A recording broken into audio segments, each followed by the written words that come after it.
Hoje nós vamos falar sobre a hidrografia no Brasil. Quando eu falo de hidrografia no Brasil, eu estou falando dos rios brasileiros. Nós vamos conhecer aqui os rios brasileiros. Mas o uso, da água no Brasil.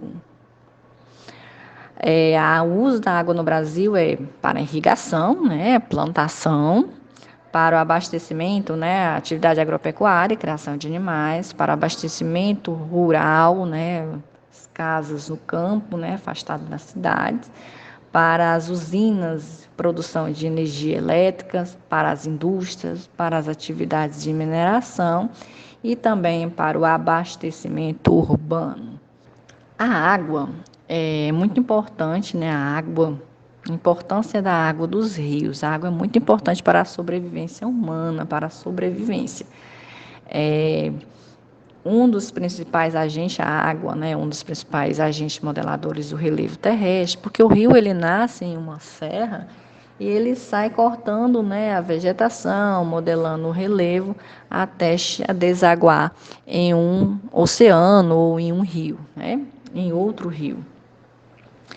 É um recurso natural básico para a vida. Abastecimento de água, de suma importância aqui para a sobrevivência humana, produção de hidrelétrica, da produção da energia.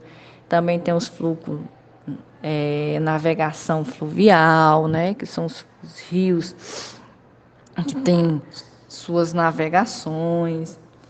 E sobre os rios, nós vamos falar de bacias hidrográficas. O que é bacia hidrográfica? É um conjunto de áreas, que é drenada por um rio principal e seus afluentes.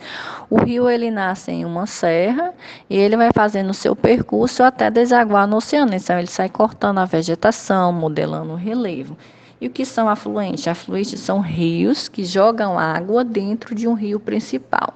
Nós temos, por exemplo, o rio Amazonas. O rio Amazonas, ele nasce no Peru. Ele só recebe o nome de Rio Amazônia quando ele entra dentro do território brasileiro. Dentro do território brasileiro, ele recebe água de dois afluentes, de dois rios, que é o Rio Solimões e o Rio Negro. Os rios, eles têm a época, das cheias, que ele recebe um volume de água maior. Nós temos os rios perenes e os rios intermitentes. Os rios perenes, eles têm água o ano todo, tanto faz chover como não. Já os rios intermitentes, não, eles só têm água no período das chuvas, período do inverno. E nós temos o destino final da água do rio. Ele nasce em uma serra, mas ele joga água, a desembocadura do rio, que é o final do rio, onde ele termina. Ele pode jogar água em um oceano ou em um lago, mas para isso ele recebe um nome diferente, Quando o rio ele termina de drenar, ele joga a água, libera, o destino final da água no oceano, ele é chamado de exorreica. E quando o rio ele drena a sua água dentro de um lago, é chamado de endorreica, que é ali a foz do rio, Também a foz ele pode ser chamado teu tipo de delta ou estuário. É a forma que ele, quando ele chega próximo do oceano, ele pode fazer várias linhazinhas distribuidoras de água, ou então ele pode fazer um caminho reto. No slide aqui, ele mostra o estuário e o delta, Ele mostra que o delta é quando o rio ele faz o percurso e a água ele chega junto, no oceano. A água ela permanece pelo mesmo caminho. Já o delta não, é quando eles tomam várias ramificações de caminhos de água, divisores de água diferentes.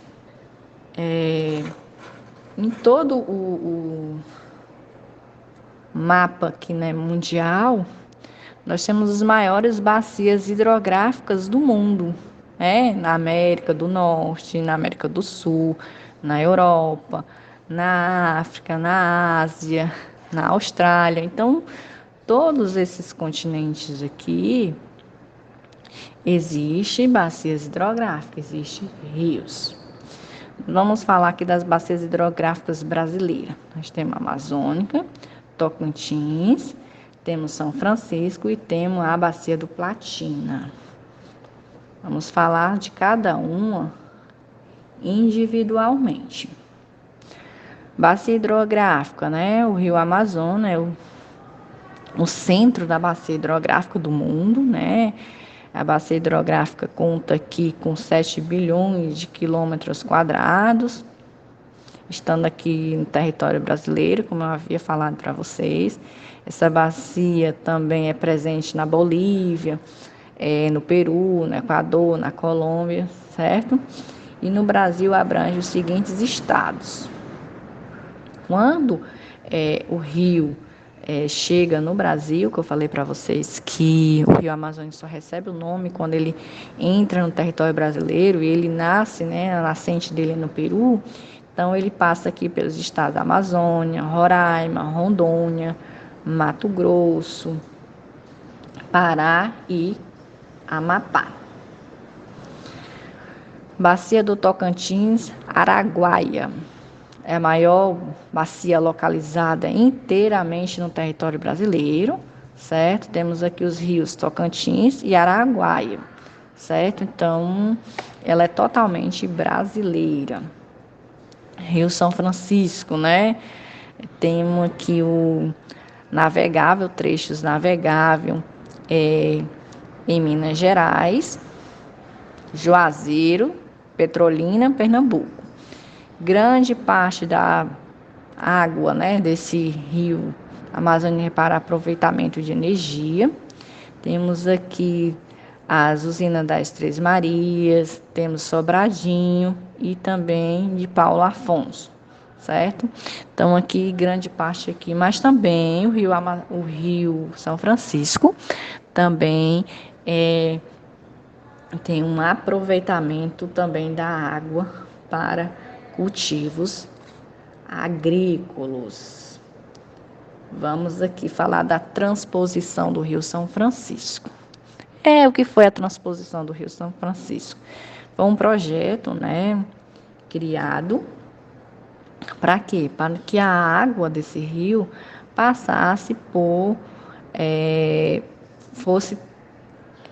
ocorresse uma transposição, essa água pudesse passar por dentro, né, de chegar a lugares a população mais carente, né, que pudesse fazer aproveitar a água para cultivos agrícolas. Só que esse projeto, né, foi criado, só que não chegou a ser finalizado, porque houve muita polêmica e falava que o percurso, né, quando criaram o projeto, essa água passava por dentro, né, de fazendas, por dentro de áreas que era de propriedade privada, então não chegava a beneficiar a